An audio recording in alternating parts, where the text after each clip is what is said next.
Good morning, good morning, good morning. Guten Morgen, guten Morgen, guten Morgen. So in verse 31 he explains this a little bit better. In Vers 31 erklärt er das noch ein bisschen besser. We are to live as those who live in the world but are not absorbed by it. Wir sollen als solche leben, die in der Welt leben, aber nicht von ihr verschlungen werden. For the world, as we know, it is quickly passing away. Denn die Welt, wie wir sie kennen, vergeht schnell. So Paul is trying to make these people understand Paulus versucht also den Menschen klarzumachen, that in very difficult and complex situations, it's really good to focus on eternity and not on this earth. dass es in sehr schwierigen und komplexen Situationen gut ist, sich auf die Ewigkeit und nicht auf diese Erde zu konzentrieren. Doesn't this remind you of something that Jesus said and did too? Erinnert dich das nicht auch an etwas, das Jesus dazu gesagt hat?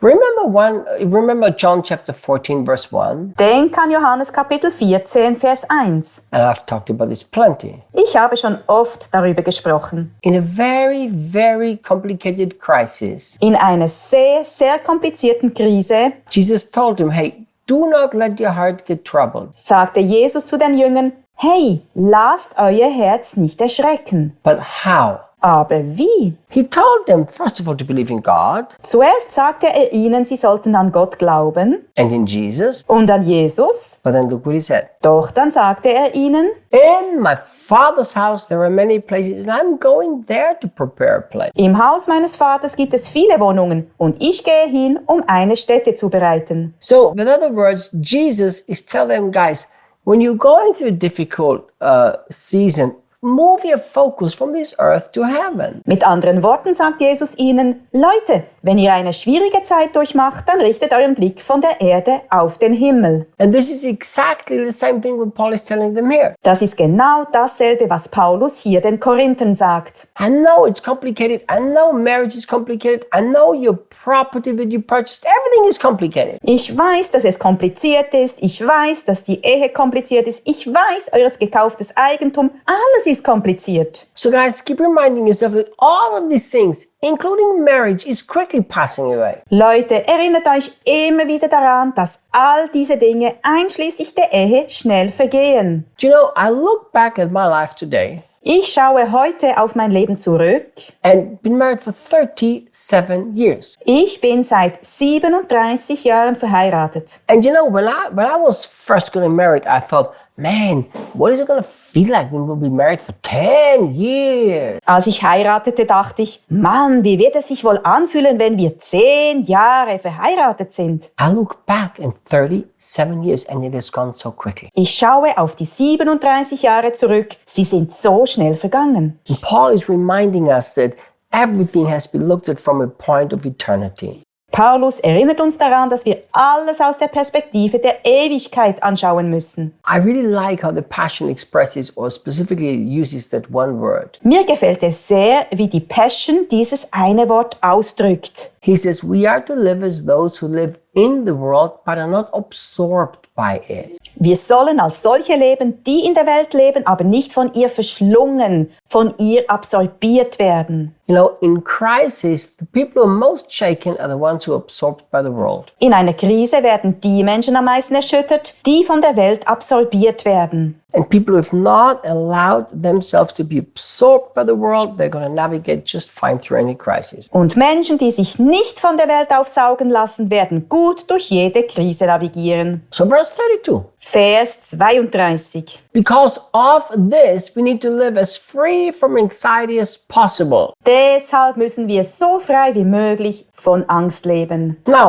we always need to live free from anxiety. Always, it's a biblical command. Wir müssen immer frei von Angst leben. Immer, das ist ein biblisches Gebot. But this is almost like a contradiction. Das ist fast wie ein Widerspruch. Or shall we say, in English, we would call this an oxymoron. Im Englischen würden wir das als Oxymoron bezeichnen. Because you are always supposed to live free of anxiety. It's what the Bible teaches. Denn du sollst immer frei von Angst leben. So lehrt es die Bibel. Now look at this. Doch schau mal. Paul is writing about really difficult and complicated situation. Paulus schreibt hier über eine wirklich schwierige und komplizierte Situation. Normally you would say, I understand that in really, really hard times, yeah, you were a little bit more. Let's help you. Normalerweise würde man sagen, ich verstehe, dass du in wirklich schweren Zeiten steckst. Ja, du trägst ein bisschen mehr. Ich helfe dir. Paul says the opposite. Paulus sagt das Gegenteil. Paul says, because of this whole complex situation,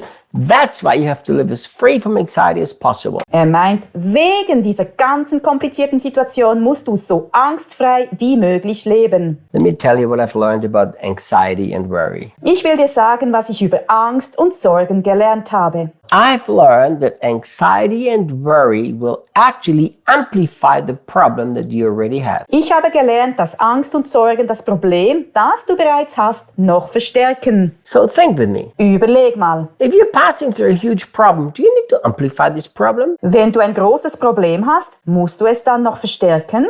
No. Nein. But anxiety amplifies this problem. Aber Angst verstärkt das Problem. So this is why Paul said, because of all this, guys, do everything to make sure that you absolutely are free from anxiety. Deshalb sagt Paulus, deswegen Leute, tut alles, um sicherzustellen, dass ihr absolut frei von Angst seid. And you do this by reminding yourself that everything, marriage, material things, all of these things are just temporary. Das erreicht ihr, indem ihr euch daran erinnert, dass alles, die Ehe, materielle Dinge, all diese Dinge nur vorübergehend sind. And this is the next verse that I sent Daniel when he got married. Den nächsten Vers habe ich Daniel geschickt, als er geheiratet hat. For a single man is focused on the things of the Lord and how he may please him. Denn ein lediger Mann ist auf die Dinge des Herrn konzentriert und darauf, wie er ihm gefallen kann. But a married man is pulled in two directions. Aber ein verheirateter Mann wird in zwei Richtungen gezogen. He's concerned about both the things of God and the things of the world in order to please his wife. Denn er beschäftigt sich mit den Dingen Gottes und auch mit den Dingen der Welt, um seiner Frau zu gefallen. You know what? Weißt du was? I believe that we should take care of our spouse. Ich glaube daran, dass wir uns um unseren Ehepartner kümmern sollten. I believe I've made many mistakes in my marriage. Thank God I understood and fixed them. Ich habe in meiner Ehe viele Fehler gemacht. Gott sei Dank habe ich sie eingesehen und korrigiert. But in the beginning, I did not. I made a lot of mess. Aber am Anfang habe ich eine Menge Mist gemacht. Just because I basically lived like I wasn't married. Nur weil ich einfach so gelebt habe, als ob ich nicht verheiratet wäre. And I ignored my wife's feelings. Ich habe die Gefühle meiner Frau ignoriert. I was religious. Ich war religiös. So it wasn't fun. Das war nicht lustig. But look, Aber schau, I believe that, as I've already said in the beginning of this whole teaching, of this whole series, ich glaube, wie ich schon am Anfang dieser ganzen Lehrreihe gesagt habe, look how important this is. A single man is focused on the things of the Lord and how he may please him. dass dies sehr wichtig ist. Ein lediger Mann konzentriert sich auf die Dinge des Herrn und darauf, wie er ihm gefallen kann. Now, this is so important. I'm going to talk a little bit more tomorrow. Das ist so wichtig. Ich werde morgen ein bisschen mehr darüber reden. See you tomorrow. Bis morgen.